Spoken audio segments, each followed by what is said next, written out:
राज्यानं आपला लाडका उपमुख्यमंत्री गमावला. तर या प्रकरणात कारवाईला जो उशीर होतोय किंवा व्हीएसआरला वाचवण्याचा प्रयत्न होतोय असा आरोप करत रोहित पवार आज मरीन ड्राईव्ह पोलीस ठाण्यात पोहोचले. यावेळी मोठा राडा पाहायला मिळाला. सरकार व्हीएसआर कंपनीला पाठीशी घालतोय असा थेट आरोप रोहित पवार यांच्याकडून करण्यात येतोय. तर महाराष्ट्राचा एवढा मोठा माणूस गमावल्यानंतरही कंपनीच्या केवळ 4 उड्डाणांवर बंदी घातलीय. या कंपनीचा परवाना रद्द करून गुन्हे दाखल व्हायला पाहिजेत अशी मागणी आमदार रोहित पवार यांनी केली आहे. अनेक दिवसांपासून रोहित पवार हे एकाकी खिंड लढवत आहेत. काही दिवसांपूर्वी रोहित पवार यांनी आपल्या जीवाला धोका असल्याचंही बोलून दाखवलं होतं. मात्र तरीही त्यांना सरकारकडून अजून कोणतीही अतिरिक्त सुरक्षा पुरवण्यात आलेली नाही. त्यामुळे या प्रकरणातील निरंगाई ने हे प्रकरण दाबण्याचा प्रयत्न होतोय का, असे अनेक सवाल सध्या रोहित पवार यांच्याकडून विचारण्यात येत आहेत. पोलीस ठाण्यात पोहोचल्यानंतर रोहित पवार आणि पोलिसांमध्ये बाचाबाची झाल्याचं पाहायला मिळालं.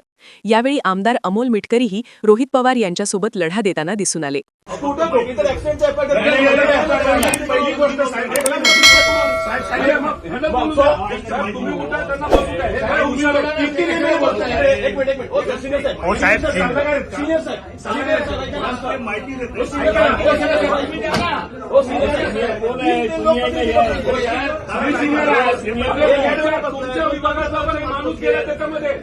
आमची काका गेलं, नेता गेला, तुम्ही का बोला, तुम्ही बोला ना, हे कशाला बोलताय? साहेब, पहिली गोष्ट आम्हाला ऍप्लिकेशन द्यायचं ऍप्लिकेशन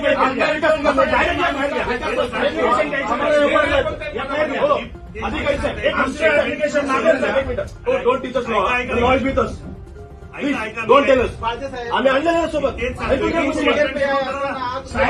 तुम्ही बोला ना, कशाला बोलताय?